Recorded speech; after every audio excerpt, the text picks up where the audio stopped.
Ever wanted to take part in a race? Well, how about one on a passenger plane? The story I'd like to tell you now is not exactly a race though, but it's as close as it gets given the circumstances. On December 31st, 1988, you hear the Christmas chimes yet? A passenger airline heading from Kaliningrad, Russia to Odessa, Ukraine made for a landing in the destination airport. As you might know, New Year in Russia is a big deal, a bigger celebration than Christmas in fact. This might have been the reason for what happened on that day with the Tu-134 flight. Because we're all human, you know. The weather forecast for the day was not one that would make you overjoyed. It was overcast and stormy, with strong winds, low visibility, and low-hanging clouds. The cabin crew knew all this. They were warned of the conditions in advance. All systems were working fine, the airplane was cruising to its place of destination, and not even the storm could spoil the mood of the 76 passengers plus the crew on board. The problems began when air traffic control in Odessa gave permission to descend. The pilot started preparing the plane, but here's where it all went haywire right away. The speed at which the aircraft descended was way too high, about 372 miles per hour. The pilots received the first warning message at the altitude of 24,600 feet, but the crew deliberately ignored it. As it turned out later, the first pilot was sure everything was all right and he could land the plane anyway.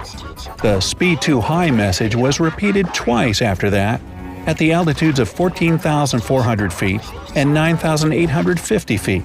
Both of these messages were ignored as well.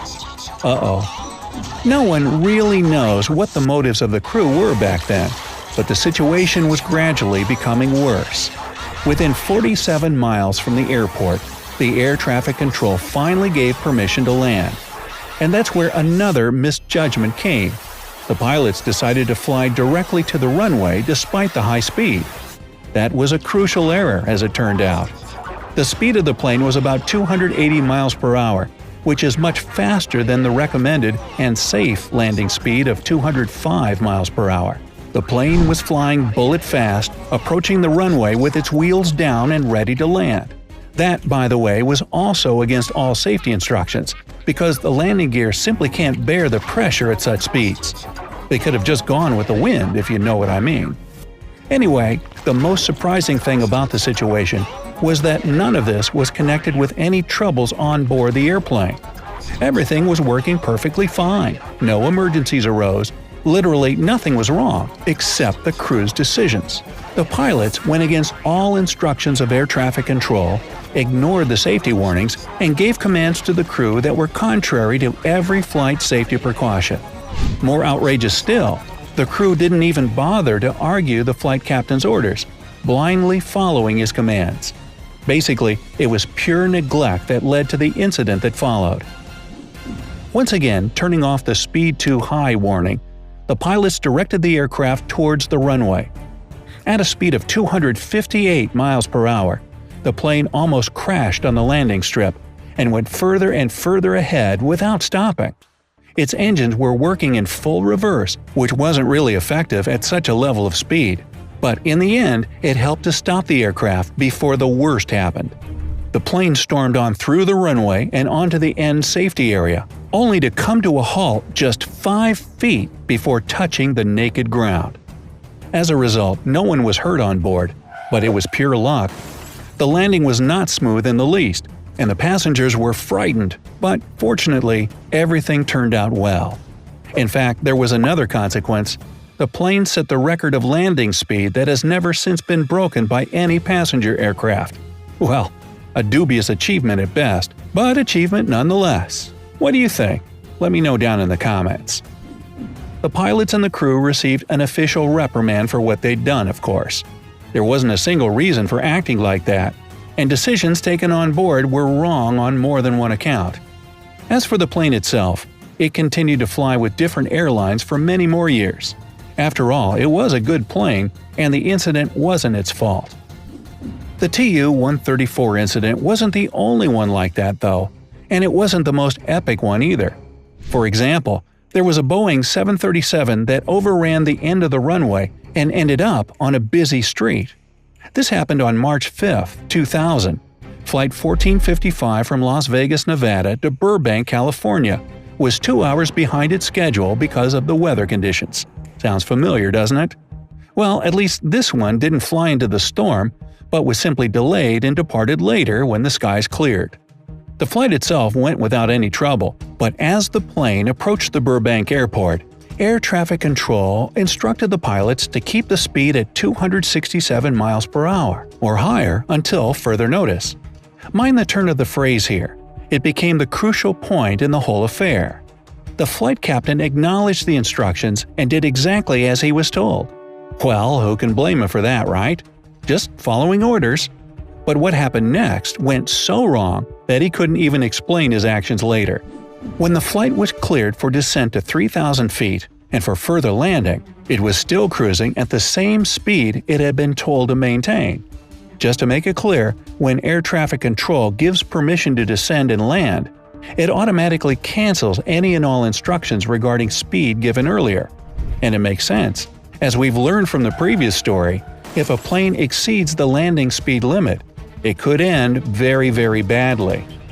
Both the captain and the first pilot knew the rules, but something stopped them from following those. When they didn't receive the verbal command to slow down, they simply proceeded at the same speed they had been cruising the whole way. Just a friendly reminder here that the maximum safe speed to land on a runway is about 60 miles per hour lower than the Boeing had. Moreover, for some reason, the captain directed the aircraft at a sharper angle to the ground than it was allowed, adding to the danger. The first officer came to his senses first and asked the captain what he was doing and why. The only reply he received was, "That's all right." In the meantime, warning lights were flashing all around the pilots, but they both just ignored them. According to the standard procedure, if the flight landing conditions aren't met, the plane is to start a go-around maneuver. Basically, it means that if something is wrong and the plane can't land safely, the pilots have to fly up again and go for another circle around the airport. In case of Flight 1455, the thing that went terribly wrong was its speed. Well, you might have guessed already that the captain didn't see the need for a go-around maneuver. Later, he couldn't even explain why. As for the first officer, he said that he knew they weren't about to land safely, but believed the captain was taking steps to avoid a crash. Anyway, despite the yells of air traffic control and the flashing warning lights, they directed the plane towards the runway and landed. The aircraft touched the runway at a speed greatly exceeding the allowed maximum and 650 feet beyond the landing limiting line. The strip was wet, and it didn't help the unfortunate pilots either. They turned on the reversers and applied manual brakes, but even that wasn't enough to stop the plane before the end of the runway. Eventually, the airplane crashed into the metal fence and an airport perimeter wall, tearing through both, and finally came to a halt right in the middle of Hollywood Way, a busy 4-lane city street. The nose of the aircraft was shattered, the front wheels were torn off, but the inside wasn't damaged much. One of the escape slides inflated right inside the plane, blocking 2 flight attendants, but otherwise no one was seriously injured. And that's nothing short of a miracle. Why, you ask? Well, because the plane stopped right next to a gas station. If it had moved several dozen feet further, it could have caused a fire or even an explosion, and there would have been victims.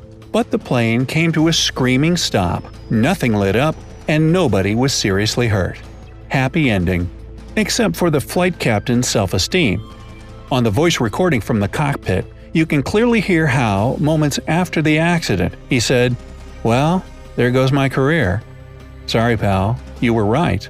Several months later, both the captain and the first officer of Flight 1455 were fired because of the accident, and the plane, as it turned out, sustained too much damage and was later scrapped.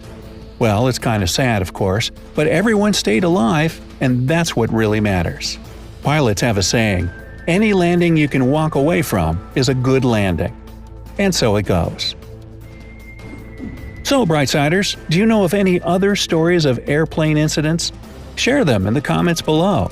If you learned something new today, then give this video a like and share it with a friend. But hey, don't go anywhere just yet. We have over 2,000 cool videos for you to check out. All you have to do is pick the left or right video, click on it, and enjoy. Stay on the bright side of life.